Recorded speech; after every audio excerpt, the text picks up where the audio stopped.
Marama, welcome to the show. Lovely to see you. Kia ora, lovely to see you both. I'm really pleased to be here. Thank you. Yeah, stoked to have you, man. Hey, let's talk about. Did you guys coin it the alternative budget, or is it how the media has just described it? But let's talk about it. Take it. We'll take that. It's the green budget.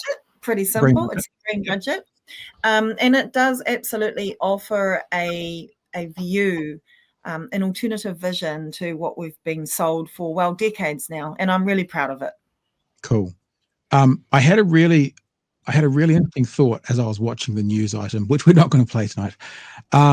Chloe started talking about, or you both did all the things: free dental care, free GP visits, public primary health service, free ECE, and she started that list of what you want to do by saying a green government means. And I thought to myself, oh, what does a green government look like? What is a green government? We want to lead the agenda. We are setting the agenda with this budget, and we are being very clear about it. We want to lead the next government, and we are putting all of our stuff on the table.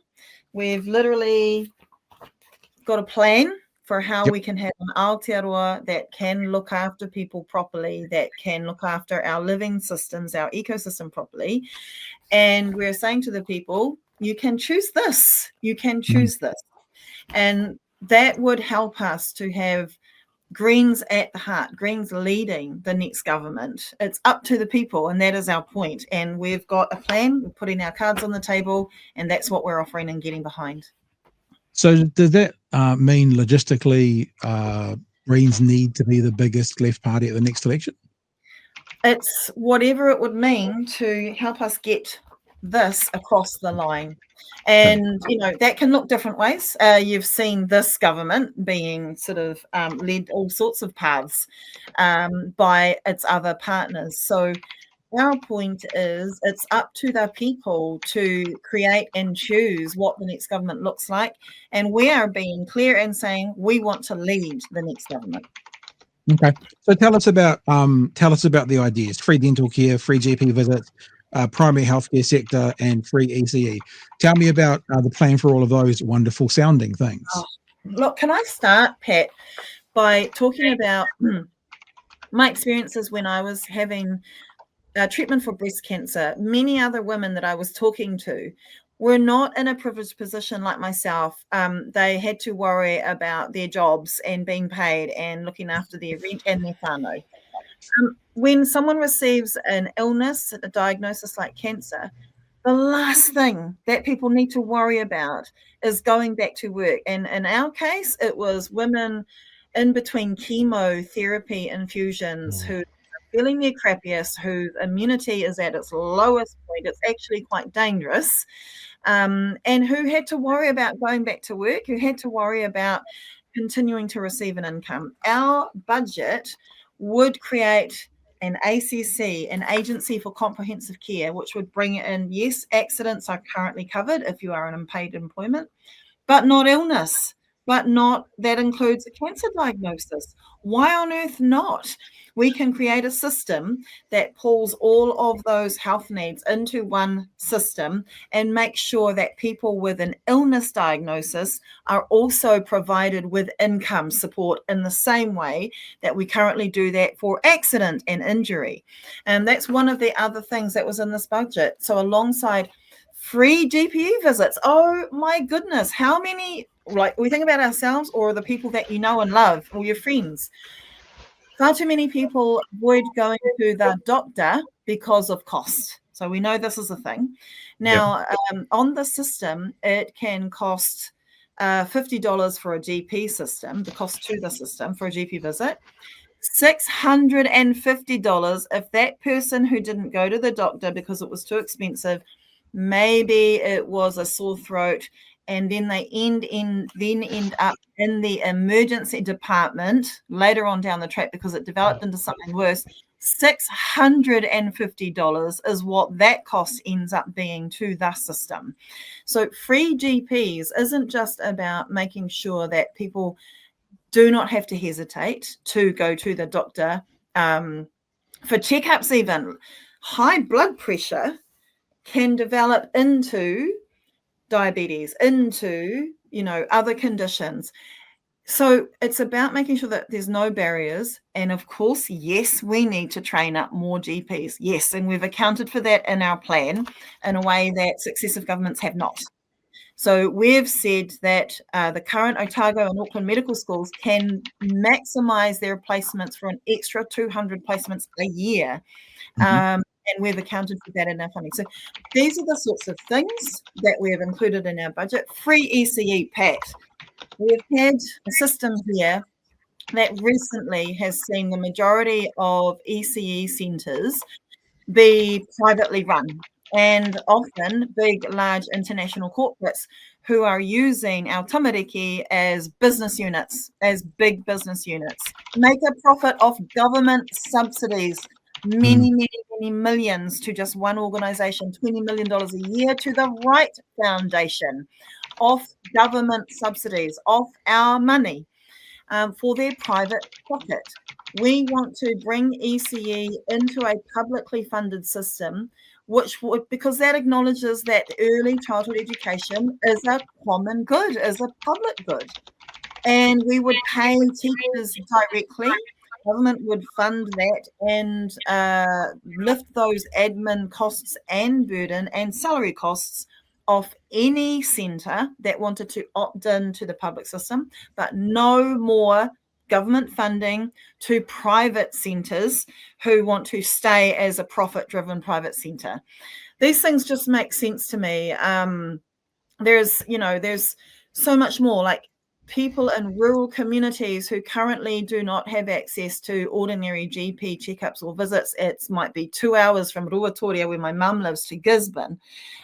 We would send mobile health vans into rural and isolated communities that are diagnostic, that can diagnose, that can again prevent.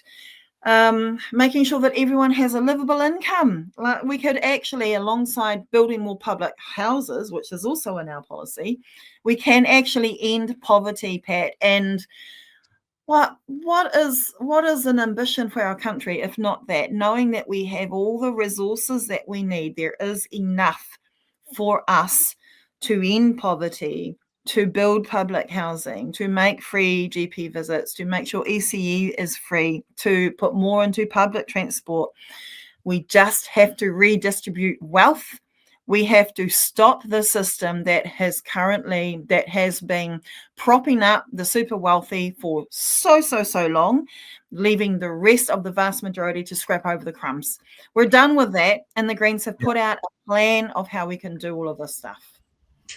I like that you answer all the questions before I ask them. Like, where How dare you? Where are all the new doctors going to come from and stuff? It's perfect.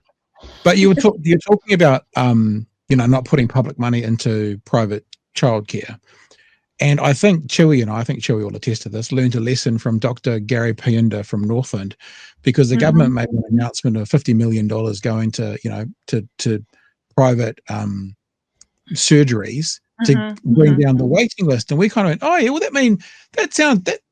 we can get behind that. That doesn't sound too bad. And then Gary came on and said, yeah, but if we took that $50 million and put it into the public sector, we'd get those queues down anyway, and we'd have more nurses to do future operations as well. And so because we're just a couple of rodeo clowns in Dunedin, we need to be educated. And when you say no more money into the public sector, it does make me go, into the private sector, the money going into the private sector could probably solve the shortfalls elsewhere in the public sector. But then if you want to send your little princess still to your blazer wearing daycare, you still can if you've got the money for it. Yes, so of that's course. What you're saying? Yeah. That is exactly what I'm saying. We suspect, though, that most centres, even private ones, because you've also got owner-operated ones, they might be a single centre. We suspect that actually the provision by the government of paying your teachers a proper salary, lifting the admin burden off the centre, making sure that your workers also have wraparound support, which, the teaching conditions for your teachers are the learning conditions for your tamariki. We suspect that will be an attractive option to many providers. And so they would have the support also of ECE networks like kindergarten, for example, to help transition private centres into public into a public model. And this is, again, look, the main thing here is valuing early childhood education as a public good and stop treating children as big economic business, big money to be made. And just like with schools are a public good, so should ECE be. Chewie, questions and comments for Marama? Yes, I have a question from the stuff comment section. Why can't great. the Greens just focus on the environment and nothing else? Just stay in your box. That's where I put you. I'm going to ignore the fact that the last election, you guys seem to be the only party that had a fully costed budget in the first place. Just hug a tree. Just hug a tree. Hey, I love hugging trees. I love this question. How can we expect people to care about climate change when they have not enough money for kai? How can we expect people to care about the rivers when they do not have a home and a roof over their head? But in actual fact, I also want to acknowledge that many people who are struggling absolutely do also understand that everything is connected, and to resolve and to reduce our emissions, to protect our living systems, to move away from profit motives, and to make sure everyone has what they need to live good lives. They are all connected, and they are all driven by the same economic system that seeks to exploit people and the environment for the wealth of the few. And so when those comments can often come from people who just don't want us to focus on social justice issues. And the funniest thing is, we have always been a party that understands. I was going to say, we've always cared about social justice and the link with environmental justice and the link with climate justice. The Green Party has proudly connected those dots from the start. We cannot be environmentalists without being social justice warriors, and we're really proud of that.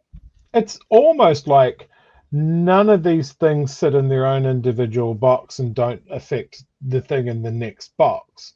I also want to say, and I have been saying this afternoon as I've used my thank you chat, my super clicky keyboard to engage with some of these people and go, tell me when the Greens only focused on the environment, when they didn't have an opinion on workers' rights or social justice or gender equality or all of these things, because they are a real grown-up, looking very capable of governing at this point, political party. It's crazy. Yeah, I guess, look, we can't blame people for thinking that the word green only means nature. So I get that. We've also been exposed to, again, 4+ decades of that, that neoliberal conversation, whatever you want to call it, where we have looked at things in isolation. This has led to the very problems we're talking about today. So I get that there's that thought out there, and I'm always really happy to have those discussions and say this, and sometimes when people see the Green Party caring about te tiriti, for example, they're like, oh, what? No, we just want you to plant trees while we continue to pollute the earth. We'll just plant some trees. So, yeah, I love those questions. I love when we get the opportunity to talk about the Green Party, connecting all the dots. All of it is connected, and we want to address at its core the economic system, which tramples over people and the planet, because we care about both.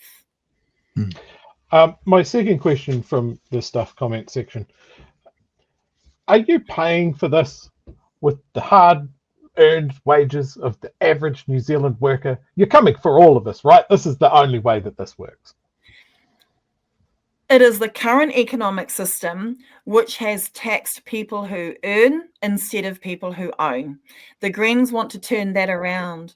So for our workers, actually, we are good news for you. We instead want to tax wealth. And for far too long, our economic system has pumped up people who already have more than what they need, and has instead penalized people, ordinary people, who are scrambling for crumbs. When you have got an economic system where only 311 households in Aotearoa own more wealth than the 2.5 million rest of people, then that is the economic system that working people have been made to suffer. That is the economic system that has kept wages low. That is the economic system which has seen people who earn an income pay more of the rate of tax than people on the highest incomes and who hoard wealth. So we are good news for workers. We're also for workers, making sure that your ECE is free, making sure that your public transport is affordable, making sure that your GP visits are free, making sure that your dental care is free. So the benefits are going to go to workers as well. And we are actually taking more wealth from the highest top wealthy people that we should have always been taking wealth from. How do you feel about your partners on the left? I mean, especially coming up to election time, there has been a history of, let's not point the finger at any one group, but certainly comrades on the left sort of occasionally pointing at one another and saying, you know, we'll do it better than them, or they'll do it better than us, or whatever it is. When I was watching the news item tonight and I watched Chippy basically say, well, go talk to the Greens about it. Go talk to the Greens about it. Have you guys had any conversations like between you leadership to say, how are we going to do this so we can really fight for our own slice of the pie without shitting on the other group? Or if you haven't, how do you do that? I mean, no one was probably surprised by what we put out today. We did give Labour a heads up. I think it's fair for people, for the public, to understand that we actually do have a good working relationship with both Labour and Te Pāti Māori. We've proven that for several terms now, and in Parliament, several different terms. We have shown for many, many years that we've been able to work together and achieve good things. Yep, absolutely. But what sorry to interrupt, Marama, but just as evidence of that, the highlights of the last election cycle during the debates were you and Debbie Ngarewa-Packer in the debates talking to Winston Peters. So it's obvious the chemistry is there. Yeah, and we've got plenty of, we're on record, we've got plenty of examples of where we have achieved things together and worked together and have a good working relationship. But Pat, we're less concerned about what other political parties feel about what we are doing, and our focus is instead on working with communities and people. That's where the real power is. We know this is hard. We know,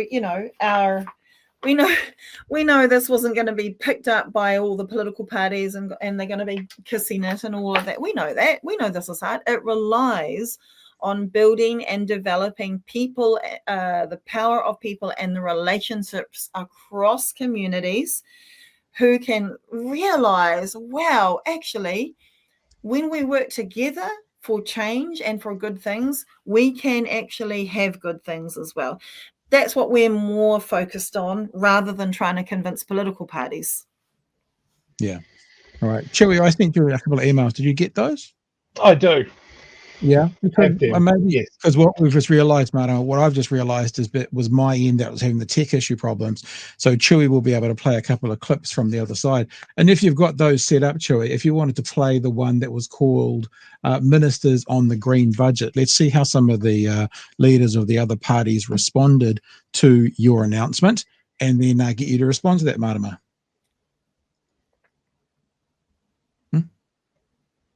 Absolute circus. Look, this is just left-wing Trumpism. I've got the manifesto by Chloe Marx and Marama Davidson here this year. And if you look at page 2, you'll see what it's all about. Show that? That's all. It's a very quick one. Obviously, even up to and including the Reds under the bed came out in that literal thing.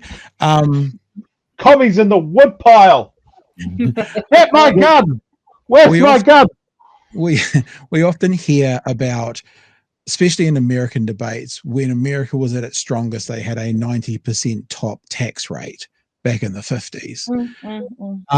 What do you say? I mean, like, do you still try and educate these people on what you guys are doing, or is that vote a lost vote and you really just got to spend your time engaging and firing up your base to be engaged?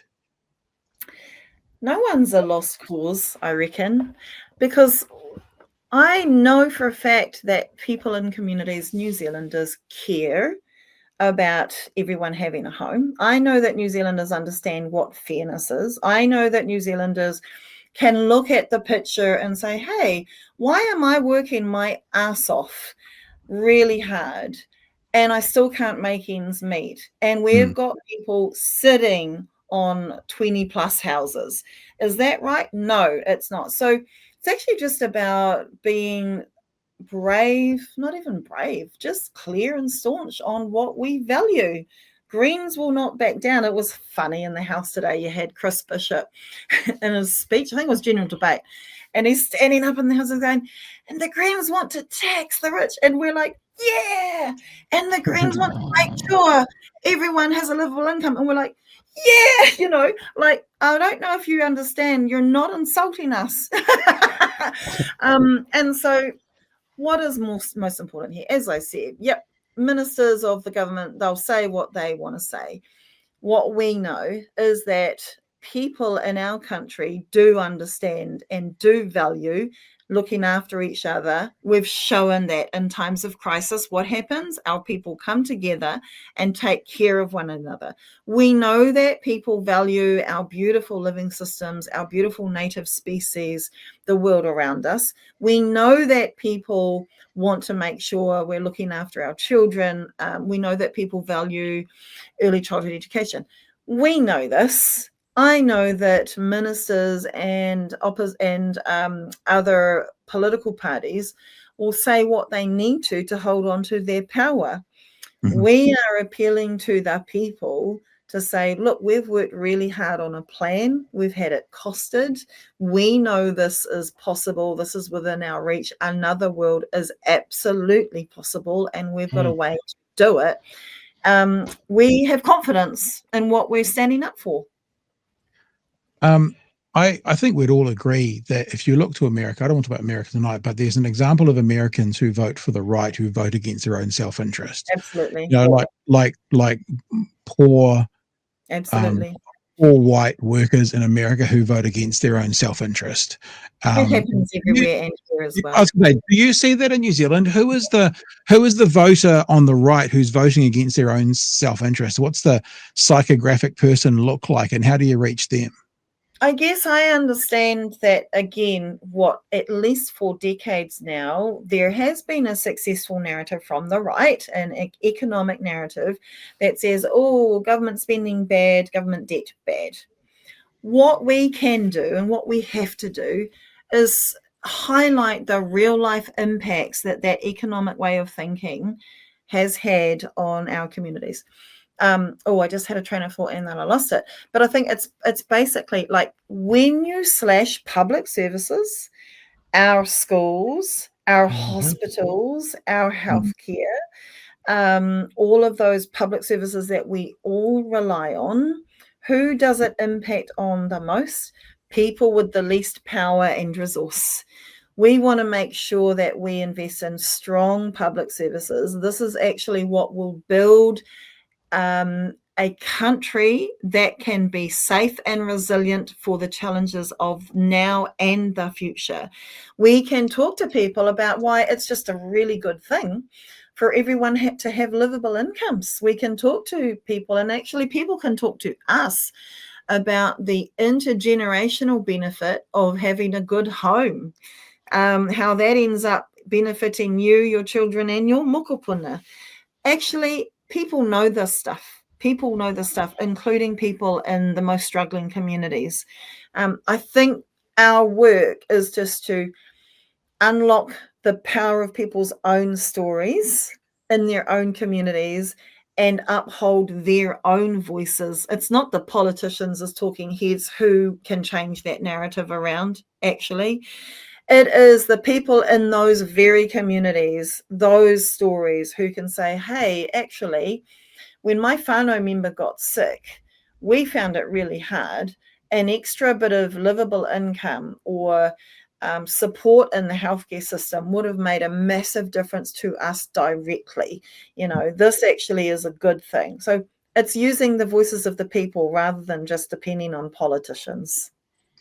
I think what we're seeing from this government as well is they are firing up bases to oppose them, whether it's Māori, particularly last year, whether it's women this year, whether it's ex-smokers, whether it's people who use the ferry a lot, whatever it is, they seem to be creating more enemies than anything. So it's going to be an interesting run into the election over the next, well, let's be honest, what is it going to be, 14 months? Probably all we're talking about? At the most. Yeah. But also, Pat, the point that you're raising is an important one. I'm really proud of appealing to the best of us rather than appealing to the worst of us, which is clearly what other parties have no qualms about doing. Fancy having a strategy of power that relies on you racking up the ugly in us. Fancy that. I'm really proud of us appealing to the best of our values, appealing to compassion, appealing to kindness, appealing to common sense, appealing to the politics of care rather than the politics of division. I'm really proud of us. We'll keep doing that with all of our throats. I guess it's because you've mentioned the best of us. You talked about kind of, what was Michelle Obama, when they go low, we go high sort of thing. There's a little bit of talk in the House today about a particular journalist going low. It seems to me to be a bit of a debate that always happens, which is they're showing their offence for a word rather than their offence for 500,000 women who have had their money ripped away from them. It does feel a little bit pearl clutchy, but actually, Chewie, do you want to play that, the longer one of those two other clips? It's only about 20 seconds, which is Brooke Van Velden in the House today being very stampy about being a strong woman. I'm a strong woman after two men allowed. Trying to jump in. Do you know what I'm talking about, Chewie? Yes, I have managed to work that out by using my context clues. Thank you. Strong woman. Play strong woman. It was hard to find a single sentence in Andrea Vance's article I agree with. That would be enough of an answer. Another supplementary? Mr. Speaker, Secretary Brownlee tried to contain the controversy. I was not given the opportunity to answer the second part of that question. With respect, I ruled that you did. David Seymour jumping in. The best thing that happened right now, instead of everyone else interrupting, she'd be given a full opportunity to respond the way she wants to. Well, thank you for your view. I don't agree with you. Mr. Speaker, I'm a strong woman and I can speak for myself. Absolutely. That's good. And you only get to do that when she sees misogynistic terms of abuse used against women, she should stand against it. And there's nothing wrong with treating people as humans. Not one of them have stood up and condemned the disgusting use of the C word from a disgusting journalist last week. Chewie made the point when we talked about this a couple of nights ago, and it's fair. Chewie was right that the unfortunate thing about the use of the C word by Andrea Vance is they will use it to deflect, and they're trying that. But there is a very strange irony that the National MPs are very upset that not one woman from the other side stood up to condemn the use of the C word, where I'm sure on your side of the house, Marama, you're going, why is not one woman from that side standing up for the billions of dollars that the government's ripped out of equal pay cases? But I'd love your response about this whole... Yeah, I'm really keen to talk about this because I have famously been slurred with that same word in quite a public way as well. Look, I'll start by saying, of course, it is never good enough to stand by where there is misogynistic abuse and insult at any woman. Absolutely. But what we need to be what we need to be clear about here is you are talking about women in power with ministerial power to make decisions and to choose to make change. Whenever we are talking about who are victims here, we have to have a critical analysis of who holds power and who does not. And so all of these, often lowest paid women workers who do not have the power, the ministerial powers of these ministers, of these female ministers, need to be centered in who is really the victim. the women who, unlike all of us members of parliament, and especially ministers who are paid even more, the women who these decisions have a real harmful impact on their everyday life, an actual real harmful impact. And for ministers to make themselves victims and distract away from the real harm that is happening to women, you know, we've just got to question that. And the final point I want to make on that is it also does distract from the fact that we have a prime minister who actually needs to bear the largest responsibility for the assaults against women workers.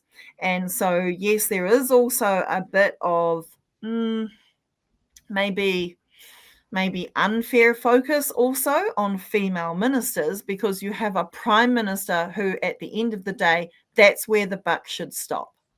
Can you just unpack that a bit when you say the responsibility, just for those of us who aren't maybe quite as quick as Chewie?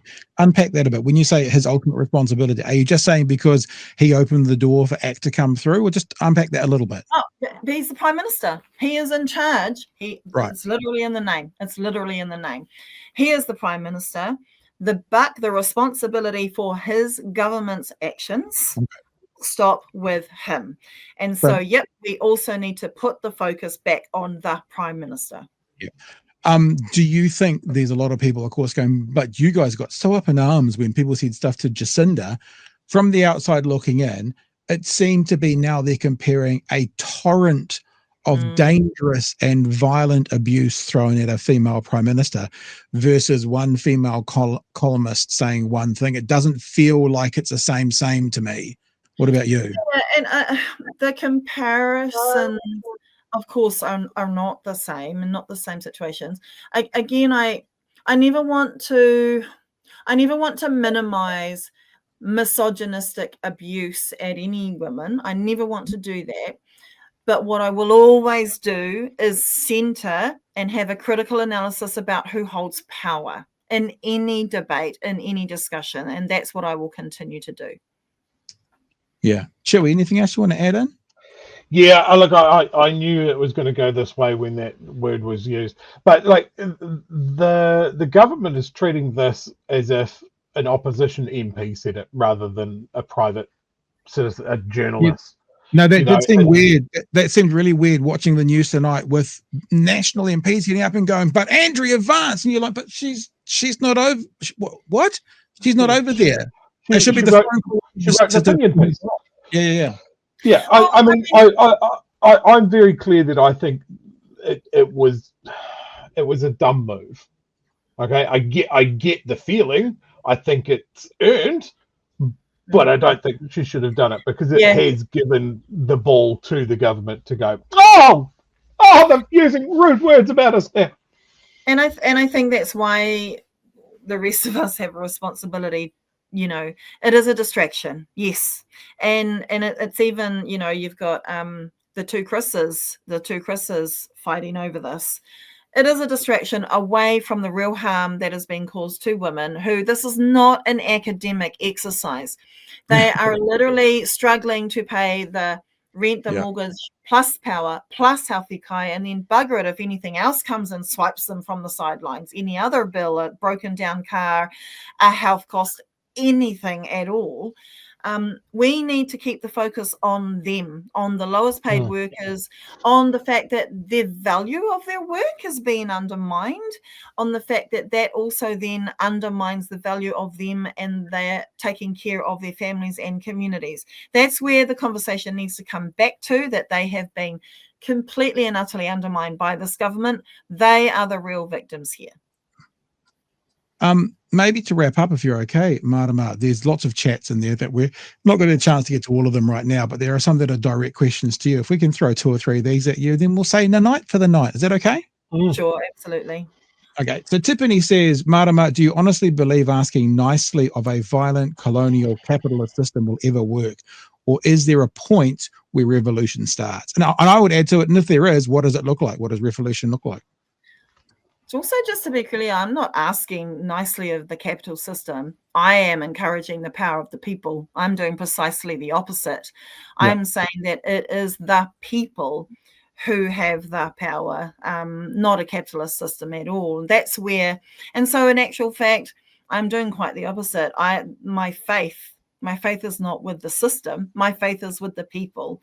My faith is with the people and their stories and their courage for change and their solutions, because that's where we got our work from the people, from teachers and families who are living in poverty and disabled people and Māori communities and so on and so forth. So that's where I want to be clear. We're not asking the government or political parties nicely anything. I'm not even focused on what they think, if you haven't picked that up. What we are doing, though, is highlighting that we have to take action in building power and forming relationships across communities and finding that common ground for things we all agree on and know is the right thing to do. And that is the power of the people. That is not the power of a capitalist system. The name is Robot Fi. Probably fail. It's FAI1. Thankful to have you back, Marama. What do you say to the people who like universalism but are unreasonably worried about free riders? From Robot Fail. Yeah. Well, healthcare is a human right. I don't think anyone should have to pay for it, to be quite frank. And I'll stand on that. So healthcare, talking about healthcare as a human right, as a public common good, but then remember our budget also includes ways to make sure that those who can afford to pay more tax are paying more tax. So we redistribute the burden and the wealth in other roundabout ways as well. And being unfairly worried, it's not free riders that we have to worry about. It's tax avoidance in the big wealthy areas and communities and people on high wealth. That's what we've always should have been directing our attention to. I'm not quite sure. I probably need a definition of what one means by free rider.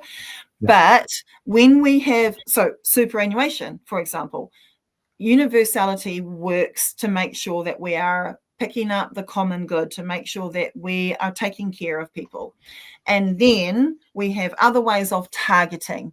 So our health part of the budget includes immediate increase in what's called capitation funding, health funding, to Māori and Pacific communities, because it is clear that there are inequities there. So, yep, we want everyone to receive free GPs as a human right, but we also have ways to specifically target where there has been extra need that has been neglected. Two more. One's just a comment, but I thought everyone would like to hear this. Kiwi Birds outed themselves. I went from ACT to the Greens. People can change. There you go. Oh, thank you. That's a heartwarming story. Thank you. I appreciate that. Last question. Yeah, this is an interesting one, actually. Somosaurus says, Marama, I'm still arguing with people about your straight white men comment during the Parker Posey protest. What should I say to push back on it? Yeah, me too. I still get that from time to time. And don't feel like you have to push back on it too much. You may not be able to convince people. And I always say to people, if you're just having a real hard time on one point, then let it go, and try and just pivot instead to the good things that we're offering. I also put a Facebook post up myself, and I've really encouraged to help walk through the situation and to be clear about what I actually meant, which was about the gendered nature of violence. And so feel free to, you can Google Marama Facebook. There's some search terms that'll help you bring it up, and feel free to direct people to that so that I have to explain it and not you. But it's about pivoting the conversation back to, but actually look at the good work that the Greens are doing. Look at the inspiring vision where we can look after each other and our planet. That's what people can also bring the conversation back to. Can I offer one thing as well? Because when people are doing that, they're doing that well-known thing, whataboutism. I've recently started saying to people who do that to me, I go, whatever it's about. Let's say it's about the C word thing, just in it. I go, when you can identify for me how your point changes the point I'm making or answers the point I'm making rather than just distracts from it, then I'll engage with you. But for now, this is my question. So basically going, you're not answering my question.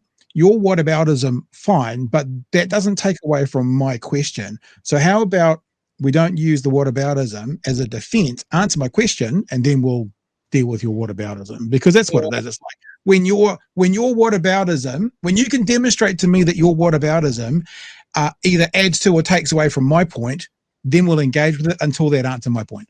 That's sort of what I started doing.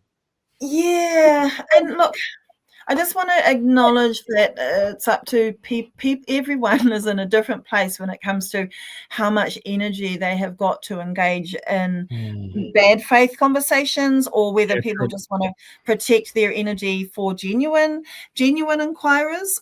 Is a really good space for people to engage in. You will have people who maybe disagree with us, but are genuine inquirers and are asking, wait, why? Yeah. Those are good conversations to have. With bad faith conversations that you're never going to get their agreement. People should feel free to not have to use their energy, but I know that there are some people who like that job. It's not me. It's me. It's me. Yeah, that's I'm ready to go to war. Yeah, totally. That's the classic response is, okay, if we're going to have a conversation, are you prepared to change your mind? And if they say no, I go, well, I'm not looking for an argument. Thanks anyway, but we'll move on. Whereas Chewie would say, I'm here for the argument. Where do you park your private jet, and why is that a concern that they're going to be taxed now? You don't? I love that. I love that we're coming for your private jets. I'm ready for that one. Hey, look, I just want to say, as a straight white man, when you said that comment and everybody got all twisted up about it, I was just like, why? Why are they all like? It just seemed like a gimme, and I certainly didn't take it personally because I'm not responsible for all gendered violence. But people were like, but I'm a man. Like, I don't understand. Like, it was such a straight line comment. I am to this day baffled about I can understand people that willfully twisted it. I am still baffled by people that don't get it. I had women, particularly Pākehā women, coming up to me, and actually not just women, men as well, including Pākehā men, coming up to me in airports, sort of whispering, going, I'm so glad someone finally said it. Women who particularly had felt invisibilized and unseen in their own experiences of violence. So I acknowledge that everyone has different reactions, but I think there was the point that I was definitely wanting to make is the focus on trans people was an absolute distraction away from the real drivers of gendered violence. And I will stand by that forever. And also not just gendered violence, but everything. Like I saw those lists coming about the Christian leaders that have been pedophiles, and it's this long. And then on the other column, it's like rainbow storytime people that have been pedophiles, and there's no one on the list. It's like it's just on and on and on. Hey, Marama, thank you so much for joining us tonight. I'm so glad it came on board, and I'm so glad I didn't touch any buttons and make the whole system blow up. So that's good as well. And we're excited to have you back in the fold. I know we told you that in February. Have the Greens had their kind of retreat weekend yet this year, or we've had one. We've got another one coming up, and those are just really important times for us. You can imagine the treadmill at Parliament is what it is, and sometimes we're all at Parliament together for a week, but we hardly see each other. So those are really important times for us to come together and chill and just reconnect with each other again as well. Excellent. Hey, well, thanks for coming and saying good day tonight. And we look forward to talking to you more and more up until the next election. And well done on the release today. It's always good. We've talked a few times about it. Feels like the Greens often are the adults in the room. Like Chloe will say, well, the research says, whereas we've always talked about the difference between like the research data and anecdotal stories. As often anecdotal stories or anecdotal evidence can be quite hard feeling, and like you can be quite emotive about it. And research can be a bit cold and a bit raw, but it's more accurate. And you guys are great at being able to go, I get it, but let's have a look at the solution. So it's cool. Keep going, man. It's great. Hey, I've really enjoyed the conversation tonight, but also the questions and the comments from people. I never back away from the conversation. You know, that's what we need to be doing, having these conversations. Thank you both so much for having me. I really appreciate it. I do. We'll talk soon. Pleasure. Kia ora. Over there. Ka kite. Yes.